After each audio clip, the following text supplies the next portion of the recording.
നമസ്കാരം. Study Nifty മലയാളത്തിന്റെ daily market ന്യൂസിലേക്ക് സ്വാഗതം. ഇന്ന് സെപ്റ്റംബർ 6 വെള്ളിയാഴ്ചയാണ്. ആദ്യം ഗ്ലോബൽ മാർക്കറ്റുകളിൽ US മാർക്കറ്റിൽ നിന്ന് ആരംഭിക്കാം. നാസ്ഡാക്ക് മാത്രമാണ് പോസിറ്റീവിൽ ക്ലോസ് ചെയ്ത്. S&P 500ഉം ഡൗ ജോൺസും ഇന്നലെ ഇടിയുകയുണ്ടായി.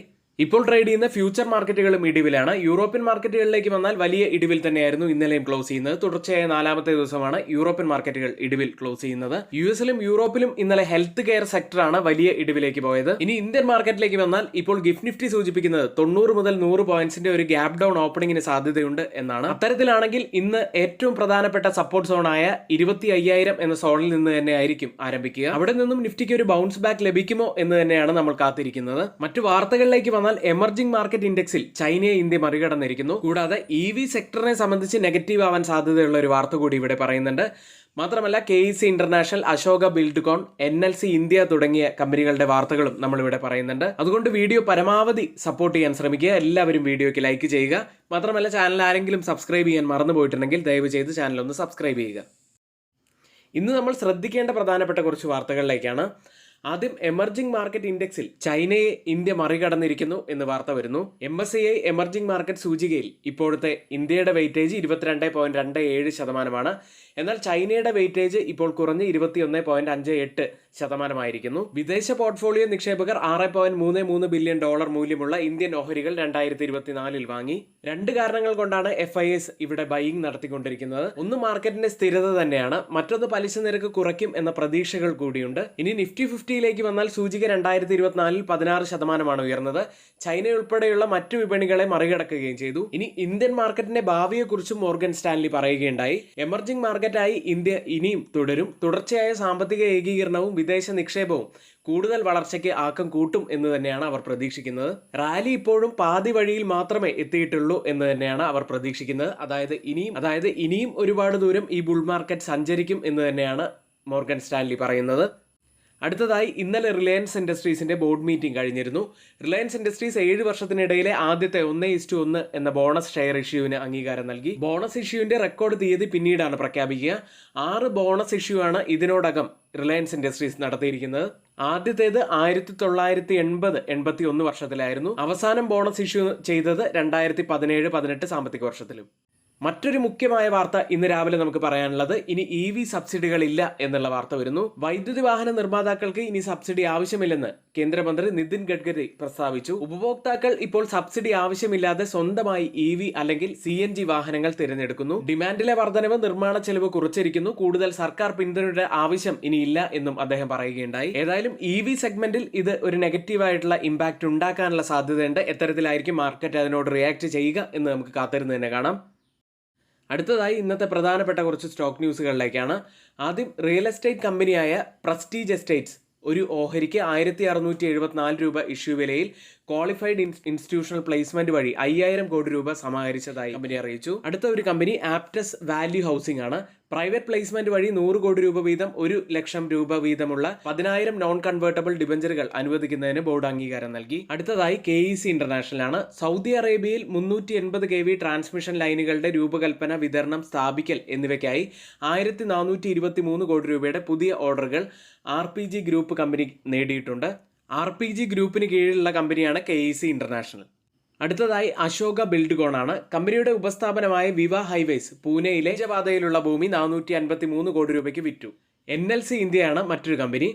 കൽക്കരി മന്ത്രാലയം മച്ചക്കട കൽക്കരി ഖനി NLC ഇന്ത്യക്ക് അനുവദിച്ചു. ഈ കൽക്കരി ഖനിയിൽ 1.4 ബില്യൺ ടൺ കരുതൽ ശേഖരമുണ്ട്. മറ്റൊരു കമ്പനി കാംലിൻ ഫൈൻ സയൻസസ് ആണ്.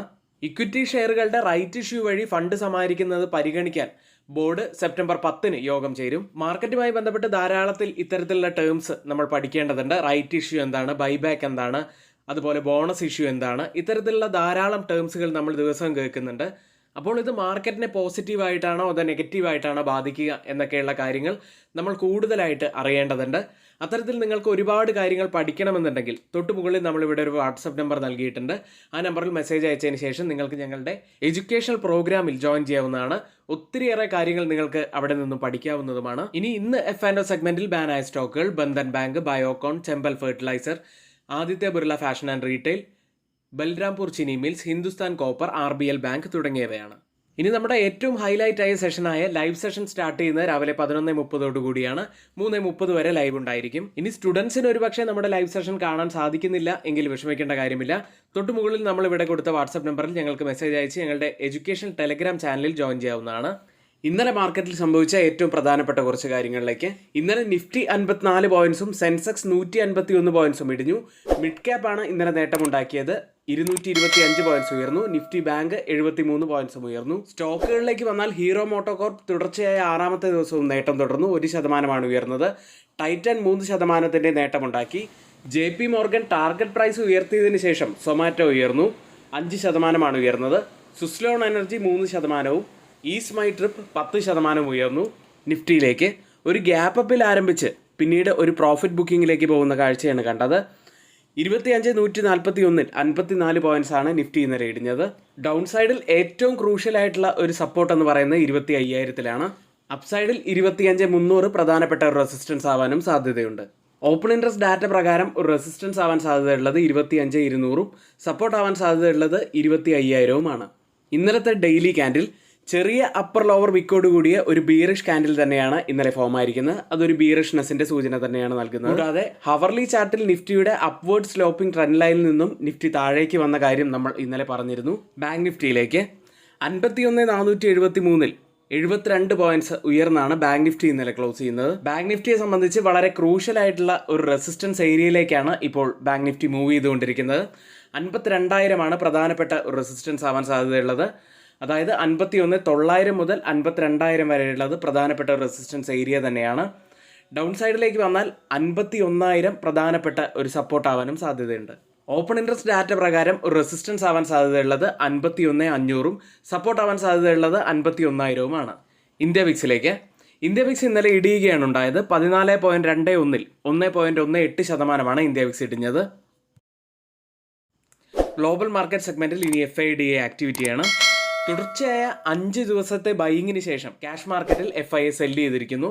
ഇന്നലെ 688 കോടി രൂപയ്ക്കാണ് സെല്ല് ചെയ്തത്. DIs ആവട്ടെ 2,970 കോടി രൂപയ്ക്ക് ബൈ ചെയ്തു. US മാർക്കറ്റിലേക്ക് സാമ്പത്തിക റിപ്പോർട്ടുകളിൽ നിന്നുമുള്ള ഉത്തേജനം മങ്ങുകയും നിക്ഷേപകർ വെള്ളിയാഴ്ച പുറത്തു വരാനിരിക്കുന്ന ജോബ്സ് ഡാറ്റയിൽ ശ്രദ്ധ കേന്ദ്രീകരിക്കുകയും ചെയ്തതോടെ ഇന്നലെ US മാർക്കറ്റുകൾ മിക്സഡ് ആയിട്ടാണ് ക്ലോസ് ചെയ്തത്. നാസ്ഡാക്ക് 0.25% ഉയർന്നത്. ഡൗ ജോൺസ് 0.53% ഇടിഞ്ഞു. S&P 500 0.57% ഇടിഞ്ഞു. ഇന്നലെ US-ൽ നിന്നും പ്രൈവറ്റ് പേറോൾ ഡാറ്റയാണ് പുറത്തു വന്നത്. സ്വകാര്യ ശമ്പള പട്ടികയിൽ 99,000-ആണ് വർദ്ധിച്ചത്. 2021 ശേഷമുള്ള ഏറ്റവും ചെറിയ നേട്ടമാണ്. അതായത് 3.5 വർഷത്തിന് ശേഷമുള്ള ചെറിയ നേട്ടമായിരുന്നു ഉണ്ടായത്. ഡൗ ജോൺസ് എസ്റ്റിമേറ്റ് ഉണ്ടായിരുന്നത് 1,40,000-ഉമായിരുന്നു. ഇനി S&P 500-ൽ 11-ൽ 8 സെക്ടറുകളും ഇന്നലെ ഇടിയുകയുണ്ടായി. ഇൻഡസ്ട്രിയൽ സ്റ്റോക്കുകളും ഹെൽത്ത് കെയർ സ്റ്റോക്കുകളുമാണ് ഇന്നലെ വലിയ രീതിയിൽ ഇടിവിലേക്ക് പോയത്. കൺസ്യൂമർ ഡിസ്ക്രിഷണറി ഇന്നലെ നേട്ടമുണ്ടാക്കി. ഇതുകൂടാതെ S&P 500 നമുക്ക് പരിശോധിച്ച് കഴിയുകയാണെങ്കിൽ ഹിസ്റ്റോറിക്കലി, അതായത് സെപ്റ്റംബർ മാസത്തിൽ 1928 മുതൽ ശരാശരി S&P 500 1.2% ഇടിഞ്ഞിരിക്കുന്നത്. S&P 500 ഇതുവരെ 2.5% ഇടിഞ്ഞു കഴിഞ്ഞു. ടെക് സ്റ്റോക്കുകൾ ഏകദേശം 4.8% ഇടിഞ്ഞു. സ്റ്റോക്കുകളിലേക്ക് വന്നാൽ ഇന്നലെ ടെസ്ല 5% ഉയർന്നു. യൂറോപ്പിലും ചൈനയിലും അവരുടെ ഫുൾ സെൽഫ് ഡ്രൈവിംഗ് കാർ ഇറക്കും എന്ന വാർത്ത വന്നതോടെയാണ് ടെസ്ല 5% ഉയർന്നത്. ബ്ലൂ ജെറ്റ് എയർലൈൻസ് 7% ഉയർന്നു. US-ൽ ലിസ്റ്റ് ചെയ്ത ഇന്ത്യൻ കമ്പനികളുടെ പ്രകടനത്തിലേക്കാണ്. ആദ്യം ടെക് സൈഡിൽ ഇൻഫോസിസ് 0.69% ഇടിഞ്ഞത്. വിപ്രോ 0.48% നേട്ടമുണ്ടാക്കി. ബാങ്കിംഗ് സൈഡിൽ ICICI ബാങ്ക് 1.86% ഇടിഞ്ഞു. HDFC bank 1.23% ഇടിഞ്ഞത്. ഇതുകൂടാതെ ഡോക്ടർ റെഡ്ഡി 2.5% ഇടിഞ്ഞപ്പോൾ റിലയൻസ് ഇൻഡസ്ട്രീസ് 0.6% ഇടിഞ്ഞത്. ഇപ്പോൾ ട്രേഡിംഗ് നടക്കുന്ന US മാർക്കറ്റിന്റെ ഫ്യൂച്ചേഴ്സ് ഡൗ ജോൺസ് 0.11% നേട്ടത്തിലാണ്. S&P 500 ഒരു മ്യൂട്ടഡ് അവസ്ഥയിൽ 0.05% ഇടിവിൽ. ടെക് സ്റ്റോക്കുകൾ 0.29% ഇടിവിലും ഇപ്പോൾ ട്രേഡ് ചെയ്യുന്നു. യൂറോപ്യൻ മാർക്കറ്റിലേക്ക് ഇന്നലെ യൂറോപ്യൻ മാർക്കറ്റുകൾ വീണ്ടും ഇടിയുകയുണ്ടായി. തുടർച്ചയായ 4ാമത്തെ ദിവസമാണ് യൂറോപ്യൻ മാർക്കറ്റുകൾ ഒരു ഇടിവിലേക്ക് പോകുന്നത്. ഇന്നലെ UK മാർക്കറ്റ് FTSE 0.34% ഇടിഞ്ഞു. ജർമ്മൻ മാർക്കറ്റ് ഡാക്സ് 0.08% ഇടിഞ്ഞു. France market CAC 0.92% ഇടിഞ്ഞത്. സ്റ്റോക്ക് 600 0.43% ഇടിഞ്ഞു. യൂട്ടിലിറ്റീസ് ആണ് കൂടുതൽ നഷ്ടമുണ്ടാക്കിയത്. 1.66% ഇടിഞ്ഞു. ഹെൽത്ത് കെയർ സെക്ടർ 1.4% ഇടിഞ്ഞു. അപ്പോൾ ഇന്നലെ US മാർക്കറ്റിലും യൂറോപ്യൻ മാർക്കറ്റിലും ഹെൽത്ത് കെയർ സ്റ്റോക്കുകൾ ഇടിഞ്ഞതായി കാണാം. അപ്പോൾ ഇന്ന് ഹെൽത്ത് കെയർ സെക്ടർ നമ്മൾ പ്രത്യേകം ശ്രദ്ധിക്കേണ്ടതാണ്. ഓപ്പൺ ചെയ്ത യൂറോപ്യൻ മാർക്കറ്റിന്റെ ഫ്യൂച്ചേഴ്സ് ഒരു മ്യൂട്ടഡ് അവസ്ഥയിലാണ് ഇപ്പോൾ ട്രേഡ് ചെയ്യുന്നത്. ഏഷ്യൻ മാർക്കറ്റിലേക്ക് ജപ്പാനിലെ ഗാർഹിക ചെലവുകൾ പ്രതീക്ഷിച്ചതിലും കുറഞ്ഞതിനാൽ ഇപ്പോൾ ഓപ്പൺ ചെയ്ത ഏഷ്യൻ മാർക്കറ്റുകളെല്ലാം ഇടിവിൽ തന്നെയാണ്. ആദ്യം ജപ്പാൻ മാർക്കറ്റ് നിക്കി 0.15% ഇടിവിലാണ്. കോസ്പി മാർക്കറ്റ് 1.30% ഇടിവിലും തായ്വാൻ മാർക്കറ്റ് 0.12% ഇടിവിലുമാണ് ഇപ്പോൾ ട്രേഡ് ചെയ്യുന്നത്. സിംഗപ്പൂർ മാർക്കറ്റ് മാത്രമാണ് ഇപ്പോൾ പോസിറ്റീവിലുള്ളത്. 0.10% നേട്ടത്തിലാണ് ഇപ്പോൾ ട്രേഡ് ചെയ്യുന്നത്. ഇനി നമ്മുടെ ഗിഫ്റ്റ് നിഫ്റ്റി ഇപ്പോൾ ഉള്ളത് 25,143 എന്ന നിലയിലാണ്. 111 പോയിന്റ്സ് ഇടിവിലാണ് ഇപ്പോൾ ട്രേഡ് ചെയ്യുന്നത്. ഇപ്പോൾ സമയം 7 മണിയാണ്. ഇപ്പോഴത്തെ ഈ ഒരു നില വെച്ച് നിഫ്റ്റിയിൽ നമുക്ക് 90 മുതൽ 100 പോയിന്റ്സിന്റെ ഒരു ഗ്യാപ് ഡൗൺ ഓപ്പണിംഗിനാണ് സാധ്യതയുള്ളത്. അത്തരത്തിലാണെങ്കിൽ 25,000 എന്ന പ്രധാനപ്പെട്ട സപ്പോർട്ടിന് അരികെയായിട്ടാവും നിഫ്റ്റി ഓപ്പൺ ചെയ്യുക. അവിടെ നിന്നും ഒരു ബൗൺസ് ബാക്ക് ലഭിക്കുമോ എന്ന് നമുക്ക് കാത്തിരുന്ന് തന്നെ കാണാം. ഓയിൽ പ്രൈസുകളിലേക്ക്. ഈ ആഴ്ച ഫ്യൂച്ചറുകൾ കുത്തനെ വിറ്റഴിഞ്ഞതിന് ശേഷം ഉൽപാദനം വർദ്ധിപ്പിക്കാനുള്ള പദ്ധതികൾ ഒപെക് പ്ലസ് കാലതാമസം വരുത്തിയതിനാൽ US ക്രൂഡ് ഓയിൽ വ്യാഴാഴ്ച ബാരലിന് $69 ക്ലോസ് ചെയ്തു. ബ്രന്റ് ഫ്യൂച്ചേഴ്സ് ഇപ്പോൾ ട്രേഡ് ചെയ്യുന്നത് $72.87 പെർ ബാരൽ എന്ന നിലയിലാണ്. 0.04% നേട്ടത്തിലാണ് ഇപ്പോൾ ട്രേഡ് ചെയ്യുന്നത്. WTI ഉള്ളത് $69.34 പെർ ബാരൽ എന്ന നിലയിൽ 0.27% നേട്ടത്തിൽ ട്രേഡ് ചെയ്യുന്നു. ഇന്ന് നമ്മൾ അറിഞ്ഞിരിക്കേണ്ട ഏറ്റവും പ്രധാനപ്പെട്ട കുറച്ച് വാർത്തകളാണ് നമ്മളിവിടെ ഷെയർ ചെയ്തിരിക്കുന്നത്. ഈ വാർത്തകളെല്ലാം നമ്മൾ എടുക്കാറുള്ളത് Moneycontrol, Mint, Reuters, ET Now, Financial Express, CNBC തുടങ്ങിയ മാധ്യമങ്ങളിൽ നിന്നാണ്. മറ്റുള്ള എല്ലാ കാര്യങ്ങളും നമ്മുടെ വ്യൂസ് മാത്രമാണ്. ഒരിക്കലും അത് റെക്കമെൻഡേഷൻ ആയിട്ട് ആരും തന്നെ എടുക്കരുത്. എങ്കിൽ ഇന്നത്തെ വീഡിയോ ഇവിടെ പൂർത്തിയാവുന്നു. ഏവർക്കും നന്ദി.